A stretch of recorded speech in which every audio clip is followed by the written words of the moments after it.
అంటే టీడీపీ సీట్లు కేటాయిస్తుందా? లేకపోతే పక్కాగా ఒక ప్రణాళిక అనేది జనసేన పార్టీ ఉందా అంటే మీరేం చెప్తారు? ప్రణాళిక లేదండి. ఆయన చుట్టూ నువ్వు తిరుగుతుంది, ఆయన ఇంటికి నువ్వు వెళ్తావు ఏంటి? ఇద్దరు కూర్చోండి, ఒక వాటలో తీసుకోండి, వాటలో కూర్చోండి, వాడు పెట్టుకొని అక్కడ పెట్టుకొని పిలవండి. వాళ్ళ ఇంటిలోకి ఎత్తున్నామండి డిన్నర్. మనం మధ్యాహ్నం 3ంటికి పోయావు, మళ్ళీ రాత్రి 9ంటికి పోయావు డిన్నర్ కానీ. ఏది వాళ్ళ ఇంటికి పోవటమే? నీవు ఇళ్ళకి పోవకూడదు, ఒకసారి కూర్చోండి, ఆఫీసులు పెట్టుకోండి. నీ ఆఫీసుకు రావటం, ఆయన ఆఫీసుకు పోవటం, లేకపోతే ఒక హోటల్ తీసుకోండి. అది చాలా ఈ విషయంలో రాంగ్.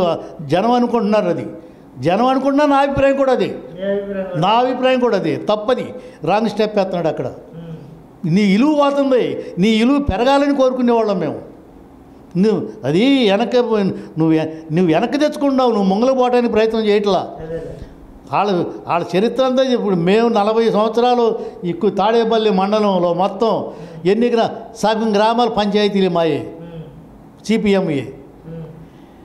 ఇవాళ ఊరికి 2-3 అయ్యారు. ఇట్ట చేసే దాంట్లో కలిసి చంద్రబాబుతో పొత్తని కలిసి ఊరికొకరు లేకుండా పోయారు, ఒక సీటు లేకుండా పోయింది. అట్టనే బీజేపీ 8%, 9% ఉంది, 0.5కి వచ్చింది. ఆంధ్రాలో 0.5కి వచ్చింది. చెబుతున్నా, ఏమీ లేదు వాళ్ళకి.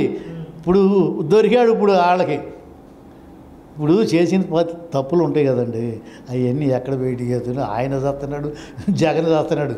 అక్కడ పోయి నన్ను ఎట్టగొట్ట బయట ఇది ఎవరు పవన్ కళ్యాణ్ వచ్చినా బాధ లేదు, చంద్రబాబు రాకుండా చూడమని వాళ్ళ తెప్పలాడు పడుతున్నాడు జగన్ గారు. అంతే తప్ప ఢిల్లీ పర్యటన ఎవరు ఈయన మెదకుండా కూర్చున్నాడు. పోలవరానికి సహకరించమని ప్రధానిని కలిశాడు, చాలా అంశాలు రాష్ట్రానికి సంబంధించి మాట్లాడారు అని చెప్పేసి వార్తలు అయితే వచ్చినాయి. మరి పోలవరానికి మీరేమనుకుంటున్నారు? పోలవరానికి డబ్బులు ఇచ్చారండి ఎప్పుడు పడితే అప్పుడు. ఇవన్నీ ఈ స్కీమ్లను నొక్కుళ్ళు, ఈ నొక్కుడికే సరిపోతుంది వచ్చినాయి అన్నీ. ఈ నొక్కుడి అని ఓట్లు వేస్తారనుకుంటున్నాడు. ఈ మా డబ్బాయిలు అనుకుంటున్నారు జనం వాళ్ళు. ఇవాళ ఇప్పుడు ప్రతి ఇంట్లో చదువుతున్నారండి, ఎడ్యుకేషన్ పెరిగింది. ఇచ్చే డబ్బులు జగన్ డబ్బులు ఇవ్వట్లేదుగా. ఈ అప్పులు చేసినవి మళ్ళీ రేపు వచ్చే ప్రభుత్వం కట్టాలిగా. ఈ జగన్ డబ్బులు కాదు ఇవి. ఇది అప్పుడు ప్రతి వాళ్ళు అర్థమైపోయింది. ఇవాళ తీసుకునే వాళ్ళు కూడా మా ఇళ్ళల్లో పనిచేసే వాళ్ళు వస్తూ ఉంటారు. ఇవన్నీ మనం కట్టే ఇప్పు పప్పు అన్నారు వాళ్ళు ప్రతి వాళ్ళ దాంట్లో పెద్ద పెద్ద పోలు ఉండే చేతుల్లో పనిచేసే వాళ్ళకి కూడా వాళ్ళకి అన్నీ తెలిసిపోతున్నాయి. ఇవాళ తెలంగాణ వాళ్ళు ఎవరు లేరు. ఇప్పుడు పోలవరం ఉంది, గట్లే ఆయన గట్లా ఈయన గట్లా. అయ్యా నాకు 70% సోమవారం బస్సులు పెట్టుకుని తోలుకెళ్ళేవాడు ఆయన చంద్రబాబు గారు. ఈయన అది కూడా లేదులే, ఇక మొత్తం వచ్చినాయి, చూస్తం లేదు, పాడేలేదు. ఆడ పడేయండి మొత్తం వచ్చినాయి. నొక్కుడు మొదలుపెట్టాడు. ఇప్పుడు రాజధాని ఏముంది రాజధాని కడతాను కాడ? 5 సంవత్సరాలు చేసావు, 5 సంవత్సరాలు రైతులు ప్లాట్లు ఎత్తానికి ఉందా? ఇవ్వచ్చు కదా. రోడ్లు వేసి వాళ్ళ ప్లాట్లు వాళ్ళకి పడి. ఇవాళ ఆ ప్లాట్లు ఉంటే ఎవరికొకళ్ళు పెళ్ళి కావాలన్నా ఏదన్నా డబ్బులు చదువుకన్నా అమ్ముకొని చేసుకునేవాళ్ళు. ఇవాళ అది కూడా లేదు. మ్యాప్ చూసుకొని మ్యాప్లో కొనుక్కోవటం ఎవరన్నా. ఆ పరిస్థితి చంద్రబాబు చేసింది. అది చంద్రబాబు గొప్ప చేసింది ఏమీ లేదు. ఆ డబ్బులు పెడితే ఇక్కడ యూనివర్సిటీ పెట్టుకొని యూనివర్సిటీకి ఎదురు బోల్డ్ స్థలాలు ఉన్నాయి. రోడ్డు మీద ఎయిర్పోర్ట్కి వెళ్తానికి, రైల్వే స్టేషన్కి వెళ్తానికి అన్నీ మంచి సౌకర్యం ఉంది. హైవే మీద మంగళగిరి లేకపోతే అక్కడ పెట్టుకో, లేకపోతే నూజివీడి దగ్గర పెట్టుకో. నూజివీడి అన్నావు, అక్కడ అయిపోయి హైవేకి దగ్గర, విజయవాడకి దగ్గర. ఇసుమంటి వదిలేసి అడుగులు తీసుకెళ్ళి పెట్టి అమరావతి ఇన్ని వేల ఎకరాలు అవసరం దానికి. అవసరం ఫ్యూచర్లో కొనుక్కుంటారు వాళ్ళు కావాల్సిన వాళ్ళు. కాలేజీకి కావాల్సిన వాళ్ళు సీట్లు లక్షలు కాజేసేవాళ్ళు వాళ్ళు కొనుక్కుంటారు. హాస్పిటల్లో చేయబెడితే ₹1,00,000 కాజేస్తున్నారు రోజు. వాళ్ళకి ప్రియ వీళ్ళందరికీ ఎందుకు ఇవ్వాలి చౌకగా? జనం సొమ్మది. ప్రజలనేమి ఇప్పుడు వాళ్ళ బాధలే. ఎవడు చెబుతానికి లేదు. ఒక రకంగా కాదండి, పెద్ద దొంగ చిన్న దొంగ తప్ప ఏమీ లేదు. ఫైనల్గా జనసేన పార్టీ రేపు ఎన్నికల్లో ఎలాంటి ప్రభావం చూపనుంది? అసలు పవన్ కళ్యాణ్కి జనాలు అంటే జనసేన పార్టీకి జనాలు ఓటు ఏ బేస్ మీద వేయాలంటే మీరేం చెప్తారు? జనసేనకి వేసి అంటే ఒక్కటే ఒక నిర్ణయం. ఏ బేసు? సొంత డబ్బులు పెట్టి చచ్చిపోయిన కౌలు రైతుకి సొంత డబ్బులు పెట్టే చేస్తున్నాడు. వాళ్ళు ఆలోచిస్తున్నారు. ఇలా ఈయన వస్తే ప్రభుత్వం డబ్బులుంటే మనకి బాగా చేస్తాడు అనేది జనంలో వచ్చేసింది. అది 100కి 90 మందికి వచ్చింది. ఓకే. దాంట్లో ఏమనుకోవడానికి వీల్లేదు. అనుమానం లేదు. అందుకని ఇప్పుడు సీట్లు ఇచ్చే కాడే ఇది. నువ్వు సరిగ్గా సీట్లు ఇచ్చి ఇద్దరు పంచుకుంటే ఇద్దరు కలిసి 150 సీట్లు దగ్గర సంపాదించుకుంటారు. ఇప్పుడు మళ్ళీ నీకెందుకు 23, నీకు డబ్బులు పెట్టి నీకు ఖర్చు పెట్టేవాళ్ళు నిలబడేవాళ్ళు లేరు, నీకు 22, 21.5, 22.5 ఇస్తానంటే ఓటు ట్రాన్స్ఫర్ కాదు. ఎవరికి ట్రాన్స్ఫర్? నష్టపోయేది టీడీపీ. టీడీపీ నష్టపోద్ది. ఎక్కువ ఇస్తే ఇద్దరు లాభపడతారు. ఒకళ్ళు కాదు, ఇద్దరు లాభపడతారు. పవర్ షేరింగ్ చేసుకోండి. 2.5 సంవత్సరాలు కాదు, 2 సంవత్సరాలు ఈయన కళ్యాణ్ గారికి ఇచ్చి 3 సంవత్సరాలు నువ్వే చేయి. 3 సంవత్సరాలు తర్వాత ఆయనకి 2 సంవత్సరాలు. అది కుదరదు. పవర్ షేరింగ్ లేదు నీకు. 19, 15, 20 ఇప్పుడు ఏబిఎన్లో రాస్తున్నారు. అది ఆయన 32 అడిగాడు. మేమేమన్నా 20 ఇస్తానంటున్నాం, 22 ఇస్తానన్నాం. ఏదో 25 కాడి చెట్లు వేయేటట్టుందని. మీరే గోతిలో పడతారు. ఏమీ లేదు.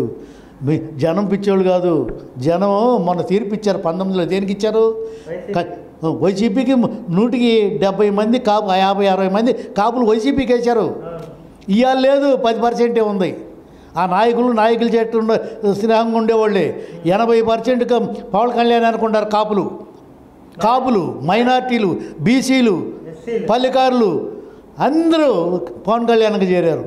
రేపు 100% ఈ ఓటు ట్రాన్స్ఫర్ అవ్వాలంటే ఇద్దరు నువ్వు సగం ఎక్కర్లా 60, 70, 60 ఒక 60 ఇయ్యి.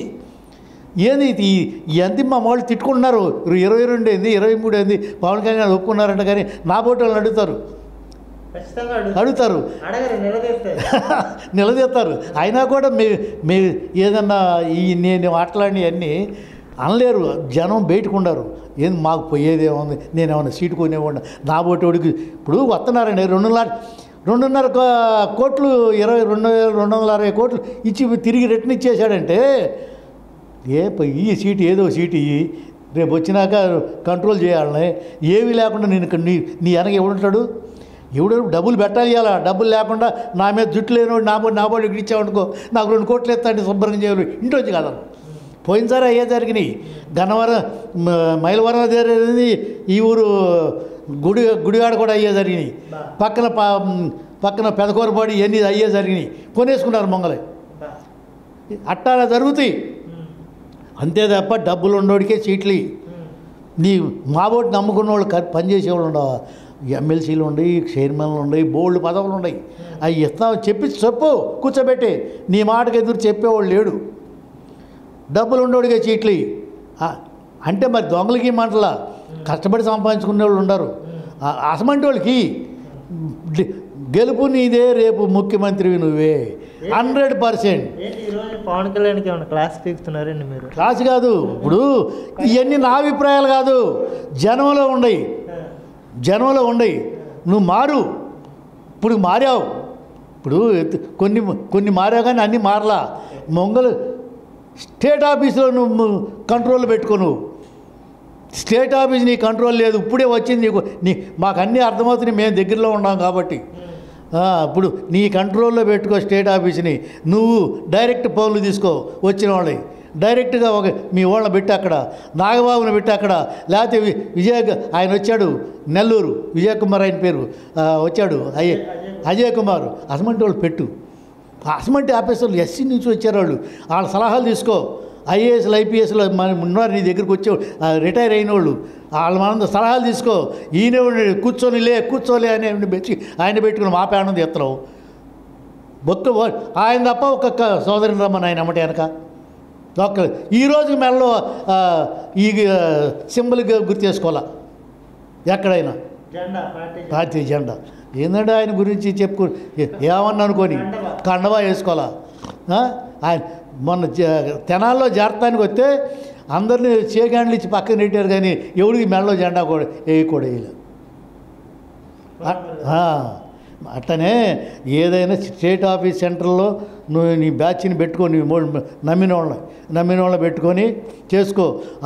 అమ్మటికి ఆయన తీసుకుంటే నాకే ఒళ్ళు చదరవుతుంది. నువ్వు ఢిల్లీ ఒళ్ళు ఇసమంటి వాళ్ళు తీసుకెళ్తుంటే ఈయన పెద్ద ఇప్పుడు ఆడి పనికిరాడు, పరకాల ప్రభావం పనికిరాడు ఈ దెబ్బకే. మాకు తెలుసు, మాకు అన్నీ పెరగల పార్టీ. ఎందుకు పెరగల? జనం లేరా? ప్రతి గ్రామంలో ఉండాం కదా మా వాళ్ళు. మేము 10 మందిని భోజనం చేస్తాం కదా, ఎస్సీలను బీసీలను ఓసీలను. వాళ్ళందరితో కమిటీ ఏర్పాటు చేసుకో. మాకు అక్కర్లా పదవులు. నువ్వు ఒక్కడి పదవి ఉంటే చాలు, మాకు ఏ పదవులు అక్కర్లా. నువ్వు ఒక్క సీఎం అయితే చాలు మాకు. ఏ కాపు కులస్తుడు ఏ ఊడు మాకు పదవులు అక్కర్లా. ఎస్సీలు బీసీలు మైనార్టీ వాళ్ళకి ఇచ్చేయి, సీట్లు కూడా వాళ్ళకి ఇయ్యి.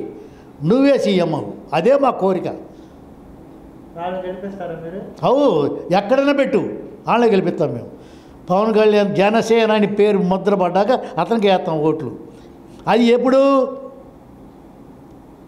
60-70 సీట్లు వస్తే ఇస్తే 22 సీట్లు ఇస్తే మేము వెయ్యం.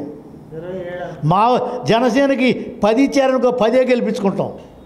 అవి గెలిపించుకుంటాం. స్టేట్లో ఉన్న జనం అంతా మేము ఆడే కూర్చుంటాం. వెళ్ళి ఆడే 20 సీట్లు గెలిపించాం. 10 ఇస్తే 10 గెలిపించుకుంటాం. నువ్వు ఏది తీసుకున్నా మాకు సంతోషమే. ఇట్ట బాధం అన్న సంతోషమే, అట్ట బాధ అన్న సంతోషమే. ఎక్కువ తీసుకున్నావు అనుకో మొత్తం ఇద్దరే కలిసి 150 వస్తాయి. నువ్వు కాదు వాడు ఇచ్చిన మటుకి 10 వరకు తీసుకుందాం అనుకో 19 రిపీట్ అవుద్ది. అది పరిస్థితి. సమస్య లేదు. మేము కాపుగా చెబుతున్నాం, నీ పార్టీ అసలు తగ్గేదేలే. నిన్ను సీఎంని చూడటమే మా పని. Okay Babu, thank you. Thank you.